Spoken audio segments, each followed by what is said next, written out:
Hello, and welcome to KRAD COVID Readings. I'm Keith R.A. DeCandido, continuing to read my writings to provide all sorts of high-quality entertainment. The Starfleet Corps of Engineers series that I've been reading from throughout 2021 had a really weird and tumultuous history.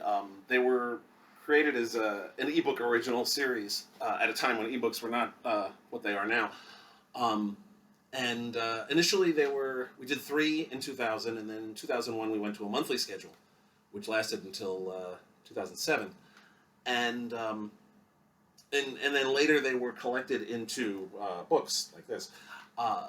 Initially, they were part of the mass market line, released basically 4 ebooks per book, more or less, with a few exceptions. We did that for, let's see, this was 6 or 7. Yeah, we did 7 mass market books, which took us through to breakdowns, which is what I'll be reading in the month of August.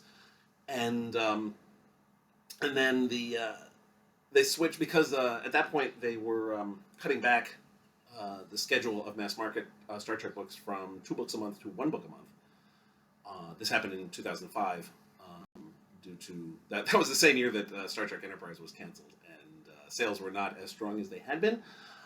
So they cut back the schedule, but so we switched the Corps of Engineers reprints to trade paperback from that point on, and then a bunch of them were released in several trade paperbacks. I think 4 or 5 of them, and then the ebook line was canceled, unfortunately. And actually, the last 8 ebooks have yet to be collected into a trade paperback for reasons that I cannot tell you why. In fact, honestly, the last 2 that were done were only done because there was a hole in the schedule due to the cancellation of 4 novels based on the Bad Robot movies. A little bit of trivia there. There were 4 novels commissioned to tie into the 2009 Star Trek that were then canceled due to weirdness, and so because of that, they had to put something in the schedule really quickly. So they put out the 2 Corps of Engineers ones, Out of the Cocoon and What's Past. But they never did another one after that. So there are 8 ebooks that you can only get as ebooks. The original novellas, that's it. Those last 8 of them, Turn the Page by Dayton Ward and Kevin Dillmore, all the way through to the 2-part Remembrance of Things Past by Terry Osborne, which basically concluded the series.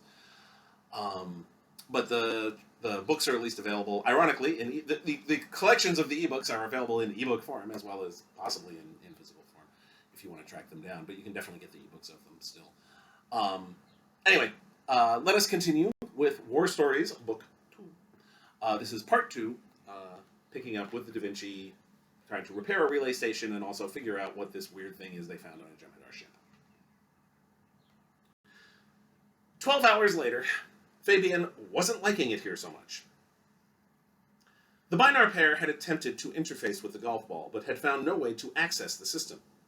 Sensors indicated some kind of mechanism, but if there was a computerized intelligence behind it, they couldn't find it. At least they couldn't find it via sensors.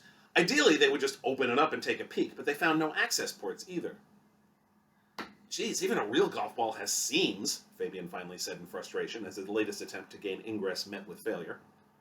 Not this one, Duffy said with a sigh. Patty made one of her tinkling noises. Perhaps we should attempt to use a phaser on the golf ball. That is an unacceptable risk, Salek said. The device was found on the bridge. Logically, that means it might well be a weapon, or at the very least, be booby-trapped. Yeah, the Jem'Hadar wouldn't have it on the bridge, said Duffy, if it wasn't important. Or if it wasn't theirs. Fabian turned to see that Abramowitz was speaking. You're all leaving out one possibility, she continued. What if the Jem'Hadar found it and they don't know what it is either? Maybe it really is a golf ball with a pituitary problem. There is an indication, 1110 started, 111 finished, of electronics within the golf ball. So? Abramowitz shrugged, her short black hair bouncing slightly. Maybe it's a gyroscope to keep it on track after it's been hit off the tee. Laughing, Fabian said, You play golf? Abramowitz nodded. Go fig! I thought my grandfather was the only person left in the Federation who played. Nah, Duffy said. I had an aunt and uncle who played too. My parents used to send me to stay with them whenever I was being too annoying. Fabian found himself speaking without thinking, his frustration at 12 hours of dead ends lowering his resistance. Spent a lot of time with them, did you? He immediately regretted speaking up. True, Duffy had a relaxed manner, but he was an officer, and they didn't usually take kindly to the enlisted folk making snide remarks. To Fabian's relief, however, Duffy just laughed and said, "More than I would have liked to, yeah. Never took to the game, though. I was always about 8 million over par." As diverting as this discussion of human gaming practices is, Salek said, we should return to the business at hand. While Abramowitz's suggestion has merit, we must assume, for the nonce, that this belongs to the Dominion or one of its allies. Blinking, Fabian looked at the golf ball again. One of its allies. Once again, he had that familiar feeling, and those words triggered it. Then, finally, it hit him. That's it! What is it? Salek asked. I knew I'd seen something like this before. He turned to the others. A few years back, I was serving on the Defiant. We went into the Gamma Quadrant to mediate a trade dispute involving the Federation, the Karma, and the Ferengi. A couple Jem'Hadar ships attacked, and we all wound up in the atmosphere of a gas giant. All? Duffy asked, sounding serious for once. It was us, 2 Jem'Hadar, and a Karma ship. At one point, the Jem'Hadar fired on us, but the torpedo didn't detonate on impact like it was supposed to. He smiled. Dumb luck, really. But it kept us alive long enough to get out of it in one piece. The funny thing is, the torpedo was designed by the Karma. Aside from the obvious irony, Patty said, how does that help us? The surface of this thing is made of that same material as the torpedo. It didn't have any visible seams either, but Quark managed to get it open. 110 and 111 exchanged glances.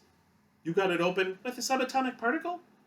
No, Fabian said, trying to hold back a laugh. Quark is a Ferengi bartender. The Defiant's a warship that's even smaller than this, Patty said. How did you have room for a bartender? Fabian felt himself losing control of the conversation. He wasn't the bartender on the ship. Salek mercifully interrupted. As fascinating as this discussion is, I'm afraid it will have to wait. We will be arriving at the FICA system in 10 minutes, 30 seconds. Duffy, Blue, you're with me. The rest of you, carry on. Fabian stared at Oka, Abramowitz, and the 2 Binars. Carry on, huh? He shook his head. So, should I finish the story? There was a story? Abramowitz asked. Soriel estarefo, Oka said suddenly. Everyone looked at him. Oka shrugged.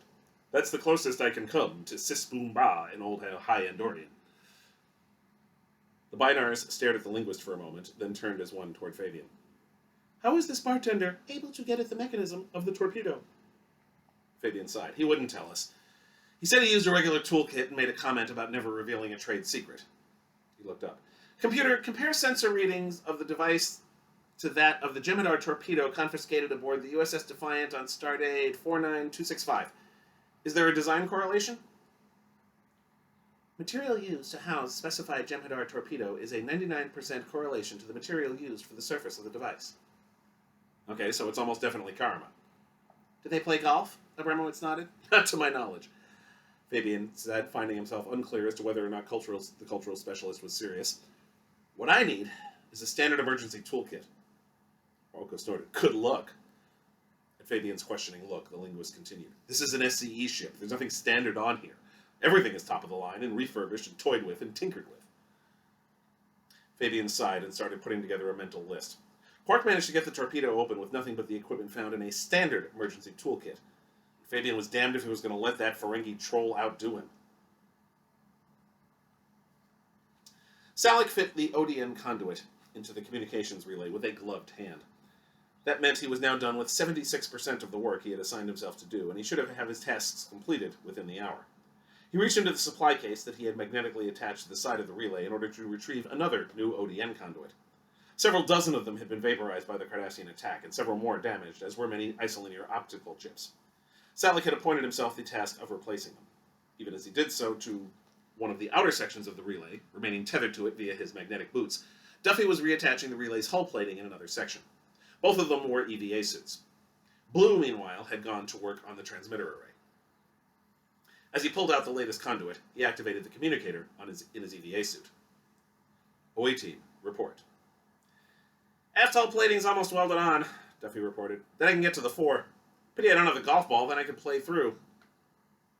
Blue's voice then came over the comm line. Transmitter array should be online in about 20 minutes.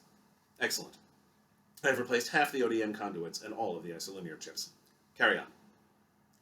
Salek, of course, did not bother to rein in Lieutenant Commander Duffy's humorous excesses, having long since realized they were part and parcel of his personality, and they never interfered with his ability to perform his duty. Salek, therefore, had no reason to complain.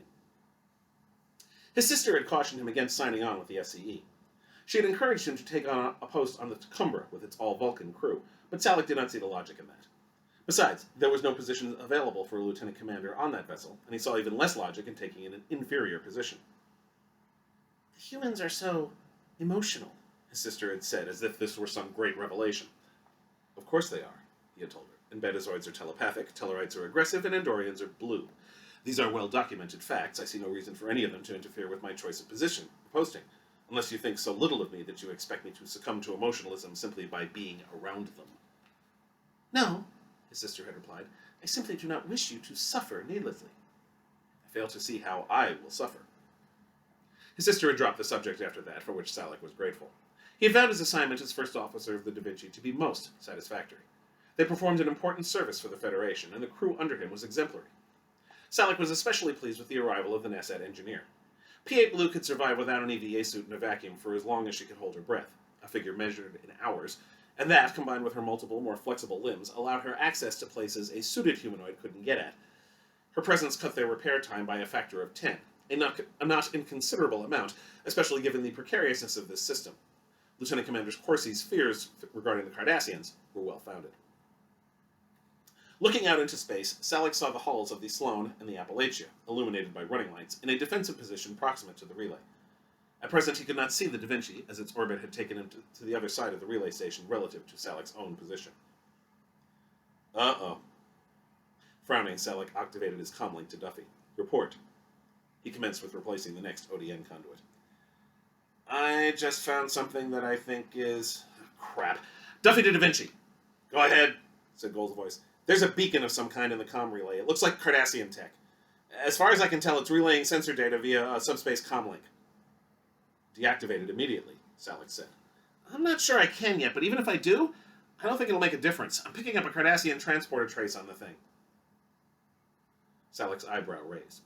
In all likelihood, the Cardassians who attempted to take this system beamed it into the relay. Damn, Gold said. Duffy, hold off on deactivating it for a minute. What kind of data is it sending? Not sure yet. Give me a minute. Sir, we cannot allow the beacon to remain active, Salek said. He continued his work on the ODN conduit, as he was easily capable of splitting his focus. It represents a security risk. So does deactivating it. It means they know we found it, and they may come back to try to take another shot at the comm relay. It might be more useful to us as a decoy. If it's there to eavesdrop on our comm channels, we might be able to turn it to our advantage. Deliberately feed false intel through the relay.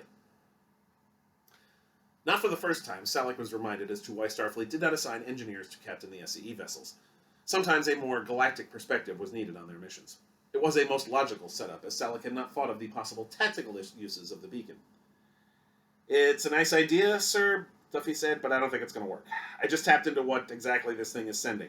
If my tricorder's reading its Cardassian right, it just sent an SOS out. It knows we found it. Salek heard a sigh from Gold. That tears it then. Yellow alert. McCallan, alert the Sloan and the Appalachia that we may be having company soon. Then see if Starfleet can deign to send us some backup. Duffy, kill that thing before it sends over the full technical specs of all three ships. Salek, how much time do you have left? Approximately 44 minutes, 29 seconds. Gold snorted and laughed. The proper definition of the word approximately you should learn someday, Salek. All right, get a move on. Can you get the work done faster with more people? Just as he finished replacing the latest ODM conduit, he replied, negative. There are only 2 areas that need repair work of the type that can be accomplished by humanoids in EVA suits. Additional personnel would simply be in the way. The remaining tasks can only be performed by Blue. Gee, Blue said, only on board a few hours and already indispensable. It's good to be me. She made a noise that corresponded in the NASA lexicon to laughter. So why are you wasting time jabbering at me? Gold out. Salek, of course, had been working while talking to the captain, but there was little to be gained by reacquiring the comm signal and pointing that out. Got it, Duffy said. Okay, this puppy won't bark no more. Salek interpreted this comment to mean that he had successfully deactivated the beacon. The second officer continued. If the Cardassians want to know what's coming through this relay, they'll have to come here themselves. I'll pause. Not that I, want that or anything, but never mind. Duffy to Feliciano. Diego, lock onto the piece of equipment half a meter in front of me and beam it to the lab. Tell the new guy not to touch it. Yes, sir. As Salek began removing a damaged ODN conduit, he wondered how Stevens 110 and 111 were proceeding with the attempt to ascertain the function of the Dominion device. To be continued next week, as they attempt to find out what the Dominion device is. Thank you very much for watching.